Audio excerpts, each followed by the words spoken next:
탁 놓아라. 그래야 나를 돌볼 수 있다. 여러분, 지금 양손을 한번 꽉 쥐어 보십시오. 온 힘을 다해 주먹을 쥐고 있으면 어떻습니까? 손톱이 살을 파고들고 손목이 저려오며 온몸에 잔뜩 힘이 들어가지 않습니까? 우리는 인생이라는 긴 여행을 하면서 참으로 많은 짐을 양손에, 양어깨에 짊어지고 살아왔습니다.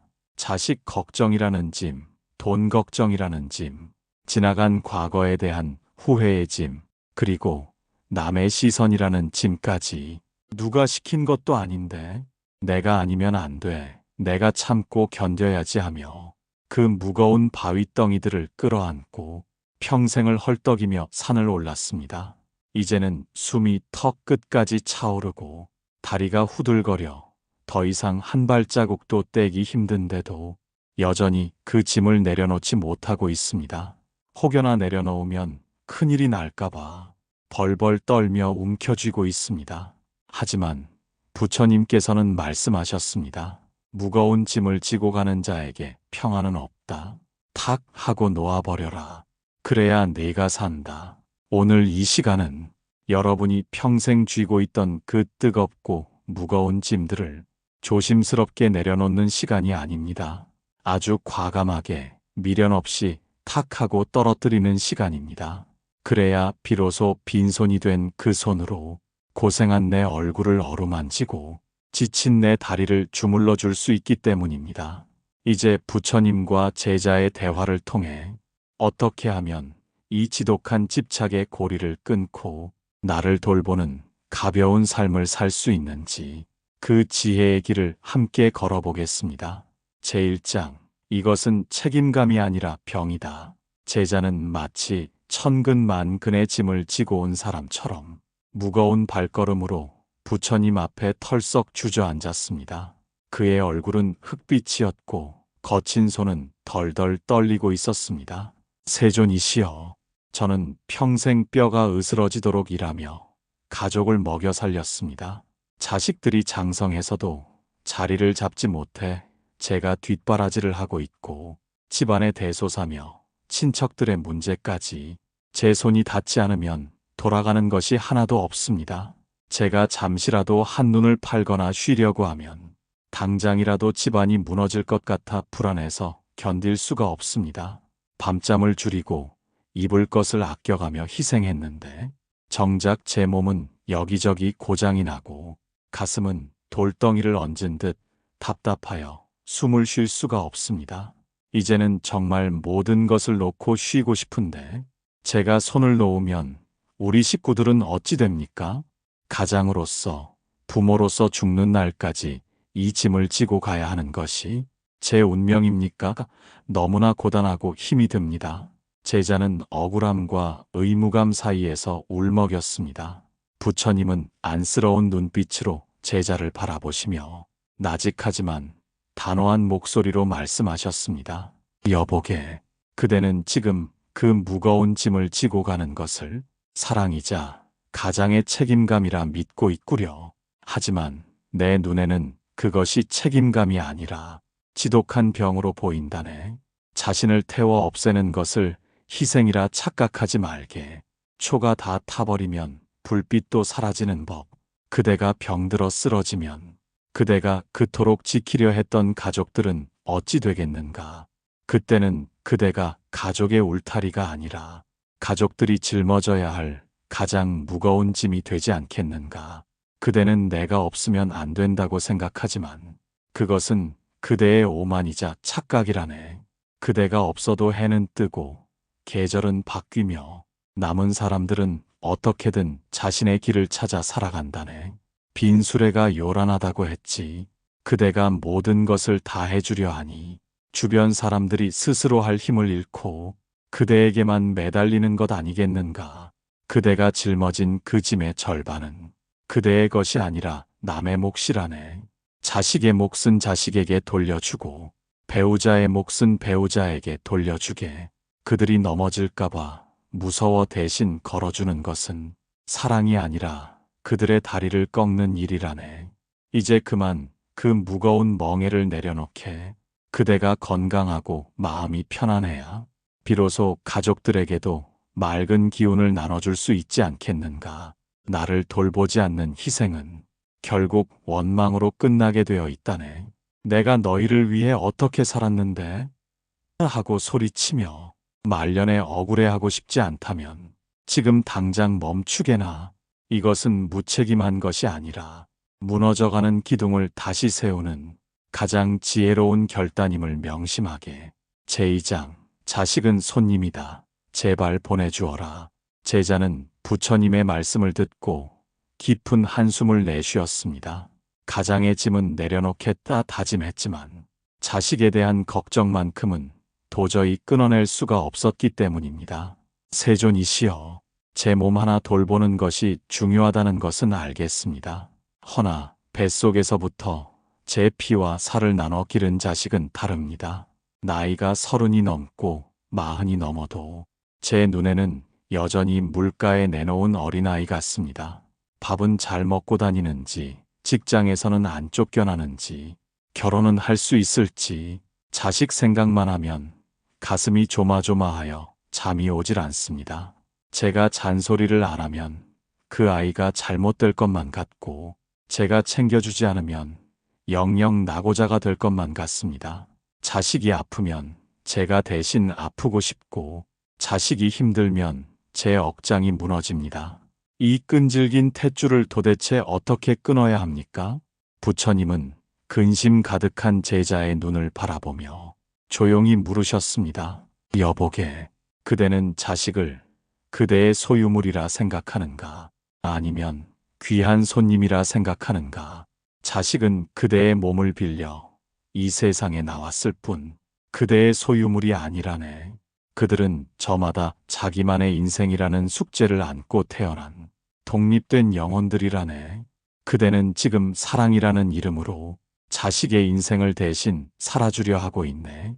하지만 그것은 사랑이 아니라 불신이라네. 자식을 믿지 못하니 불안한 것이고, 자식을 약한 존재로 취급하니 자식 또한 스스로 설 힘을 기르지 못하는 것이네. 부모가 자식에게 줄 수 있는 최고의 선물은 걱정이 아니라 믿음이라네. 너는 무슨 일이 있어도 내 인생을 잘 헤쳐나갈 것이다라고 굳건히 믿어주는 것, 그것이 진짜 부모의 역할이라네. 자식은 손님처럼 대해야 한다네. 손님이 집에 찾아오면 정성껏 대접하고 먹이고 재워주지만 손님이 떠날 때가 되면 잘 가시게, 조심히 가시게 하고 웃으며 보내주지 않는가.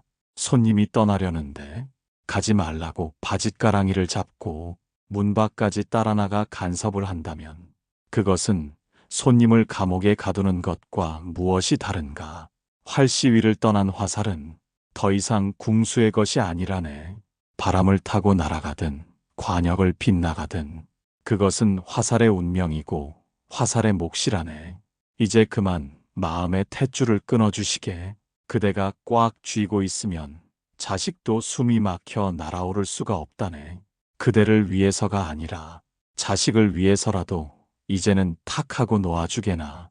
빈 둥지는 쓸쓸한 것이 아니라 자식을 훌륭히 키워 세상으로 보낸 부모의 훈장과도 같은 자유로운 공간임을 잊지 말게. 제3장 지난 과거를 씹고 있지 마라. 제자는 자식 걱정을 내려놓으려 애써 보았지만 이번에는 억울했던 지난날의 기억들이 파도처럼 밀려와 괴로워했습니다. 그는 허공을 응시하며 깊은 한숨을 내쉬었습니다. 세존이시여, 자식 걱정은 앞날의 일이라 그만둔다 쳐도 이미 지나가 버린 과거의 일들은 잊히지가 않습니다. 그때 제가 친구의 꼬임에 넘어가 보증만 서지 않았더라도 지금 이렇게 구차하게 살지는 않을 텐데, 그때 제가 그 사람과 결혼하지 않았더라면 제 인생이 이렇게 망가지지는 않았을 텐데, 밤마다 자려고 누우면 그때 그랬어야 했는데, 그때 그러지 말았어야 했는데 하는 생각들이 꼬리에 꼬리를 물고 저를 괴롭힙니다. 돌이킬 수 없다는 걸 알면서도 자꾸만 과거의 선택이 후회되고 제 자신이 한심해서 견딜 수가 없습니다. 이 지독한 후회의 늪에서 어떻게 빠져나와야 합니까? 부처님은 제자의 앞에 놓인 며칠 지나 쉰 냄새가 나는 밥그릇을 가리키셨습니다. 여보게, 저기 며칠 지나 곰팡이가 핀 밥이 있다네. 그대는 배가 고프다고 해서 저 상한 밥을 다시 입에 넣고 씹겠는가? 제자가 손사래를 치며 대답했습니다. 아닙니다. 냄새나고 상한 것을 어찌 먹습니까? 당장 내다 버려야지요. 먹으면 배탈이 나고 병이 들 텐데요. 부처님이 고개를 끄덕이며 말씀하셨습니다. 그렇다네. 지나간 과거는 이미 상해버린 음식과 같다네. 그대는 어찌하여 상한 음식을 버리지 않고 매일 밤 꺼내어 씹고 또 씹으며 그대의 속을 뒤집어 놓고 있는가? 그때 그랬더라면이라는 생각은 이미 흘러가 버린 강물을 거슬러 오르려는 어리석음이라네. 강물은 결코 거꾸로 흐르지 않는다네. 그대가 과거의 실수에 매달려 괴로워하는 것은 앞을 보고 걸어가야 할 사람이 고개를 뒤로 돌린 채 걷는 것과 같다네. 그러니 자꾸만 돌부리에 걸려 넘어지고 눈앞의 구덩이에 빠져 다치는 것이지 이미 엎질러진 물을 다시 주워 담으려 하지 말게. 그 대신 그 빈 그릇을 닦아 새 물을 담아야 하지 않겠는가. 그때의 그 실수가 있었기에 지금의 그대가 더 단단해진 것이고 그때의 아픔이 있었기에 지금의 그대가 인생의 깊이를 알게 된 것이라네. 지나간 모든 것은 그대를 지금의 자리로 이끌어준 징검다리였을 뿐이라네. 좋았던 일도 추억으로 보내주고 나빴던 일도 경험으로 보내주게. 상한 음식을 뱉어내야 새 밥을 먹을 수 있듯 과거를 탁 털어버려야 오늘이라는 싱싱한 선물을 받을 수 있다네. 이제 그만 만약에라는 감옥에서 걸어 나오게. 그대에게는 아직 살아보지 않은 눈부신 오늘이 기다리고 있지 않은가. 제사장, 탁 소리가 나게 놓아버려라. 제자는 머리로는 알겠는데 가슴으로는 여전히 망설이고 있었습니다. 평생을 지고 온 짐이기에 그것이 없으면 자신이 아무것도 아닌 존재가 될까 두려웠기 때문입니다. 세존이시여, 놓아야 산다는 말씀 구구절절 옳습니다. 하지만 이 질긴 집착을 어떻게 하루아침에 끊겠습니까? 천천히 하나씩 정리해 보려 하는데 마음처럼 쉽지가 않습니다. 자식 걱정도 조금씩 줄이고 과거의 미련도 차차 잊어보려 하는데 자고 일어나면 다시 제자리입니다. 무언가를 놓는다는 게 이리도 힘들고 더딘 일입니까? 단칼에 베어내듯 시원하게 끊어낼 방법은 없는 것입니까? 부처님은 제자의 손에 쥐어진 지팡이를 가리키며 말씀하셨습니다. 여보게, 지금 그 손에 쥐고 있는 것이 지팡이가 아니라 시벌겋게 달아오른 숯덩이라고 해보세. 그대는 그 뜨거운 숯덩이를 내려놓을 때 천천히 내려놔야지, 조심해서 놔야지 하며 고민하고 망설이겠는가. 제자가 고개를 세차게 저었습니다. 아닙니다. 손이 타들어가는데 생각할 겨를이 어디 있습니까? 비명을 지르며 당장 바닥에 던져버리겠지요. 부처님이 손뼉을 탁 하고 치시며 말씀하셨습니다. 바로 그것이라네. 집착을 놓는 것은 그렇게 하는 것이라네. 탁 소리가 나게 단숨에 던져버려야 한다네. 천천히 놓으려 하지 말게. 내일 놓겠다고 미루지도 말게. 그대가 망설이는 그 찰나의 순간에도 그대의 속은 숯덩이 열기에 까맣게 타들어가고 있지 않은가. 많은 사람들이 이것만 해결되면, 이번 달만 지나면 하며 놓아버릴 기회를 엿보다가 결국 평생 그 짐을 끌어안고 무덤까지 간다네. 걱정이 올라오면 아, 또 쓸데없는 생각이구나 하고 생각의 꼬리를 탁 자르게. 후회가 밀려오면 이미 지난 일이다 하고 미련의 끈을 탁 놓아버리게. 생각을 이어가지 말고 그 자리에서 멈추는 것, 그것이 바로 탁 놓는 비결이라네. 무거운 짐을 바닥에 툭 떨어뜨릴 때의 그 소리를 기억하게. 그 소리는 상실의 소리가 아니라 그대가 비로소 자유를 얻는 해방의 소리라네. 아까워하지 말고 두려워하지 말고 지금 당장 그 마음의 짐을 툭 던져버리게. 빈손이 되는 것을 겁내지 말게. 손이 비어야 그 손으로 그대 자신을 안아줄 수 있지 않겠는가. 제5장 빈손이 되어야 비로소 만져지는 것들. 부처님의 말씀에 제자는 눈을 질끈 감고 마음속에 꽉 쥐고 있던 찜 보따리를 허공을 향해 탁 하고 던져버렸습니다. 그러자 신기하게도 가슴을 짓누르던 통증이 사라지고 숨통이 트이는 것 같았습니다. 하지만 한편으로는 평생 쥐고 있던 것이 사라진 빈손이 어색하고 허전하여 어쩔 줄을 몰랐습니다. 세존이시여, 짐을 버리고 나니 몸은 날아갈 듯 가벼운데 손이 텅 비어버려 왠지 모를 서글픔이 밀려옵니다. 이 빈손으로 저는 이제 무엇을 해야 합니까?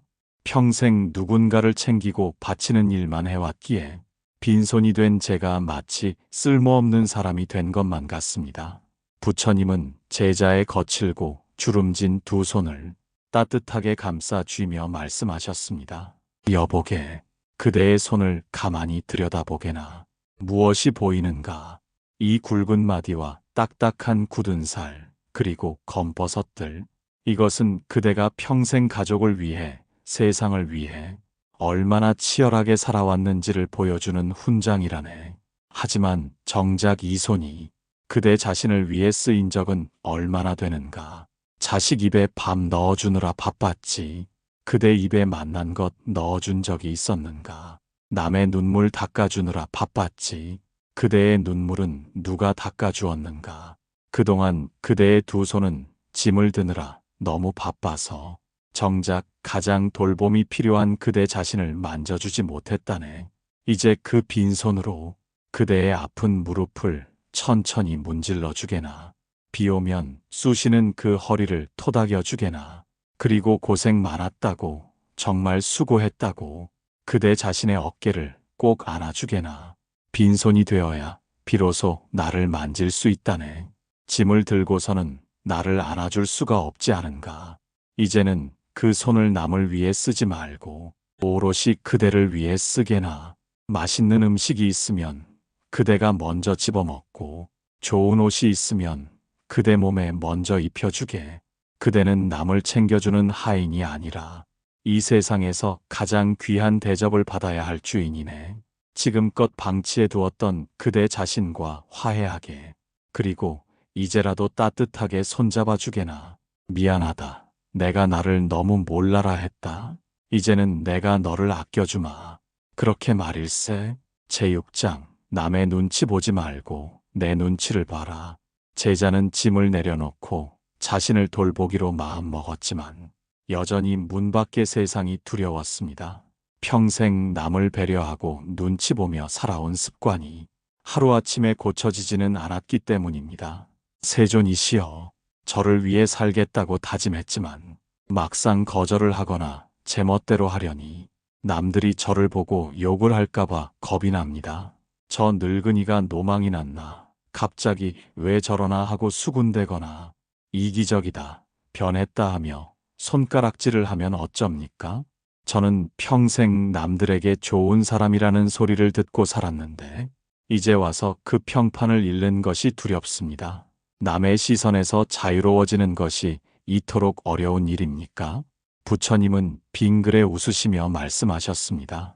여보게, 남들이 그대를 칭찬한다고 해서 그대의 수명이 늘어나던가, 반대로 남들이 그대를 욕한다고 해서 그대의 살점이 떨어져 나가던가, 남들의 평가는 바람과 같아서 잠시 불다 지나가는 것일 뿐이라네. 그 바람 소리에 귀 기울이느라 정작 그대 몸이 보내는 비명소리는 듣지 못하고 있구려.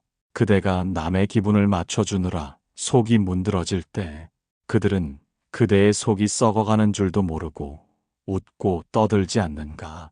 그대가 병나서 누우면 안 됐네 하고 혀만 찰 뿐 그대의 고통을 대신 알아줄 사람은 아무도 없다네.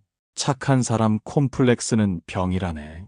모두에게 좋은 사람이 되려 하면 결국 나 자신에게는 가장 나쁜 사람이 되는 법이지. 이제는 남의 눈치 그만 보고 제발 그대 자신의 눈치를 보게나.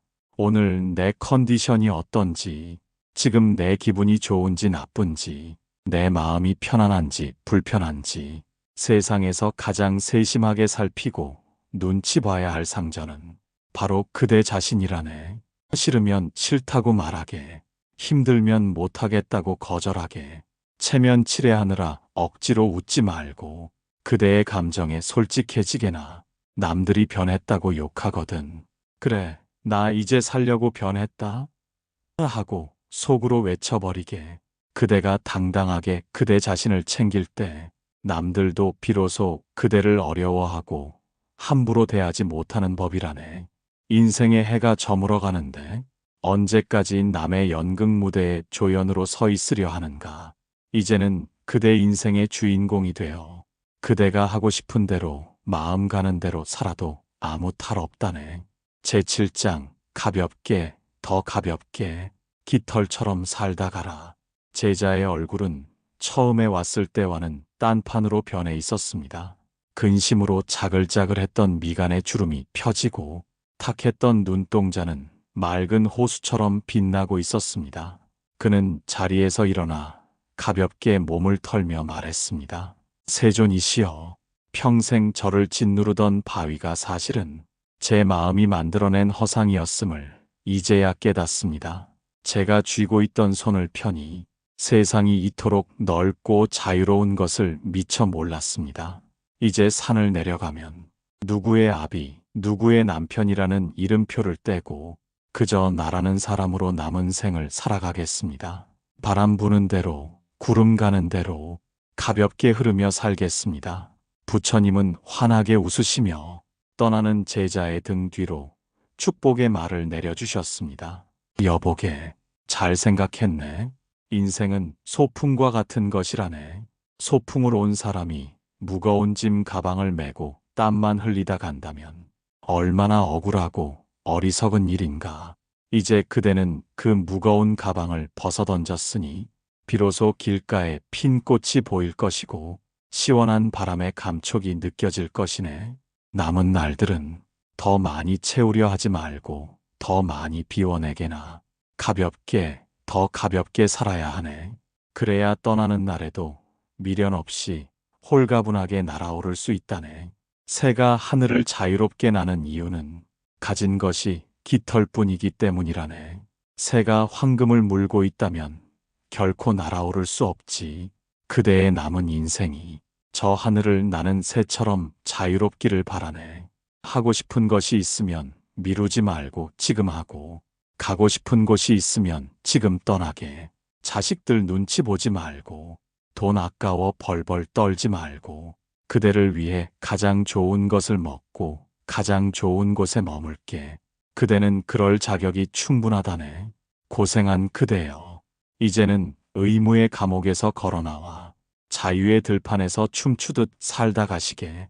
부처님의 말씀을 뒤로하고 산을 내려가는 제자의 발걸음은 마치 구름 위를 걷는 듯 사뿐했습니다. 그의 빈손에는 아무것도 들려있지 않았지만 그의 마음은 우주를 다 가진 듯 풍요로웠습니다. 지금까지 부처님과 제자의 대화를 통해 나를 병들게 하는 무거운 짐을 탁 내려놓는 법을 배워보았습니다. 여러분, 지금 마음이 좀 어떠십니까? 혹시 아직도 그래도 내가 없으면 하며 주먹을 쥐고 계신가요? 부디 오늘 밤만큼은 그 쥐고 있는 손에 힘을 탁 풀어보십시오.